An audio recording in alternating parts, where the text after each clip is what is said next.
bikin agenda saat Ramadan. Ya, supaya nggak pusing nanti. Kalau masuk hari pertama apa yang dikerjakan, hari kedua apa yang dikerjakan, subuh apa, siang apa, sore apa. Cuman nanti saya berikan 3 yang pokok ini. Ada 3. 1, meningkatkan sholat. Saya ulang ya, meningkatkan apa? Sholat. Kalau meningkat secara singkatnya berarti bertambah dari yang sekedar fardu, tambah dengan apa? Sunnah. Maka dari sekarang keluarkan semua jenis sholat-sholat sunnah. Keluarkan dari sekarang apa saja, siang dan malamnya. Yang rawatib, ada berapa rawatib? Rawatib 12. Ya, rawatib itu yang melekat dengan sholat fardu dan menentukan untuk memperbaiki sholat fardu, menambah. Jadi kalau kurang khusyuk ditambah dengan sunnahnya disebut rawatib. Bisa sebelum, bisa setelah sholat fardu. Ada 12 dari hadis Nabi sallallahu alaihi wasallam. Man shalla isnatai asyrata raka'atan, siapa yang sholat 12 rakaat fi yaumin wa lailatin, yang mengiringi sholat fardu siang dan malam, ya, bunyalahu bihinna baitun fil jannah, maka akan dibangunkan baginya satu rumah di surga kalau konsisten menunaikan 12 itu sampai meninggal dunia. Sahabat yang mendengar itu mengatakan kompak semuanya, sejak mendengar hadis itu kami usahakan istiqomah sampai meninggal tidak meninggalkannya. 12 itu 2 sebelum subuh, cepat. 4 sebelum zuhur, 2 setelah zuhur, 2 setelah maghrib, 2 setelah isya. 2 rakaat sebelum subuh, 4 rakaat sebelum zuhur. Kalau nggak bisa 4 rakaat karena terbatas waktunya, boleh 2 rakaat khusus untuk sebelum zuhur. Kalau nggak bisa 4, boleh berapa? 2. Dalilnya hadis Ibnu Umar radhiyallahu taala anhuma.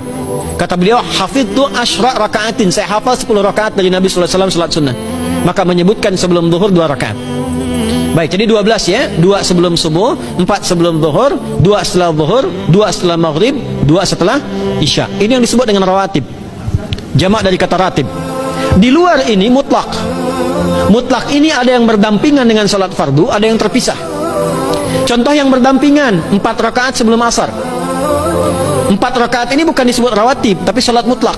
Cuma waktunya berdampingan dengan salat fardu. Jadi dia nggak memengaruhi salat fardu, cuma punya keutamaan sendiri.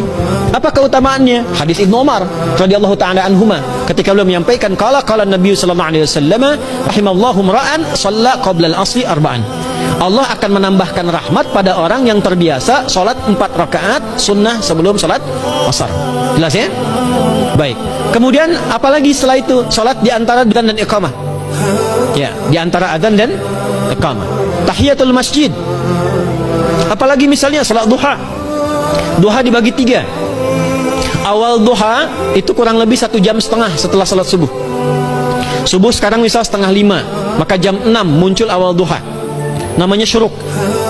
Saya ulang, salat apa namanya? Syuruk itu salat awal duha.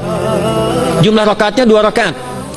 Man shalal ghadata fil jama'ati thumma yaqudu yadhkurullah subhanahu wa ta'ala fa yusalli rak'ataini fakana alaihi ka ajri umratin wa hajjin, ya ka ajri ummatin wa hajjin tamatan. Siapa yang salat subuh 2 rakaat dengan berjamaah, ya, dan umumnya kalau berjamaah bisa ke masjid di masjid. Kalau tak mampu ke masjid, tunaikan di rumahnya. Setelah itu tidak beranjak dulu, dia duduk untuk berzikir kepada Allah. Zikir itu bisa baca Quran. Quran surah 15 ayat 9 itu Quran disebut dengan zikir. Quran surah 54 ayat 17, 22, 32, 40 itu Quran disebut dengan zikir. Bisa baca Quran, bisa berdoa. Doa disebut dengan zikir. Quran surah ke-7 ayat 205. Ya. Bisa dengan apa lagi? Bertafakkur, ya, mengaji, ta'lim, itu disebut dengan zikir. Ali Imran ayat 190 191. Alladzina yadhkuruna Allaha qiyaman wa qu'udan wa 'ala junubihim wa yatafakkaruna fi khalqis samawati wal ard. Ya, disebut dengan zikir. Bisa bertasbih. Zikir pagi petang, kalimat-kalimat thayyibah ada itu di Quran surah ke-4 ayat 103. Jadi habis salat subuh zikir dulu.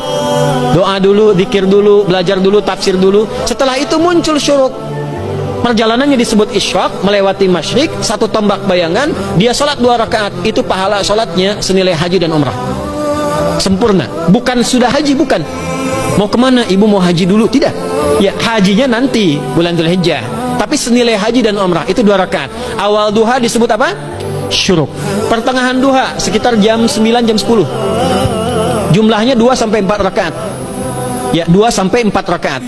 Apa fungsinya? 1, mengganti seluruh zikir yang ada dalam tubuh kita.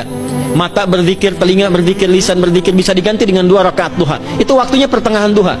Kurang lebih dari jam 8, 9, 10 lah, kurang lebih 3 jam itu, ya. Yang kedua, bisa menghambat atau menghentikan, menahan satu musibah umum. Misal ada kebanjiran nih atau macet nih.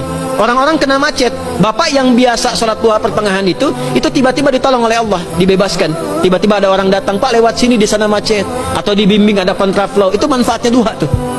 Yang pertengahan. Yang terakhir adalah akhir duha. Sekitar jam 10 sampai jam 11 menjelang ke zuhur. Ya, akhir duha itu jumlahnya dari 2 bisa 4 sampai 8 rakaat. Di antara manfaatnya bisa mempermudah datangnya rizki dengan izin Allah Subhanahu wa taala ketika ikhtiar. Itu duha. Nanti ke malamnya silahkan tahajud, tingkatkan tarawihnya sampai ditutup dengan witir.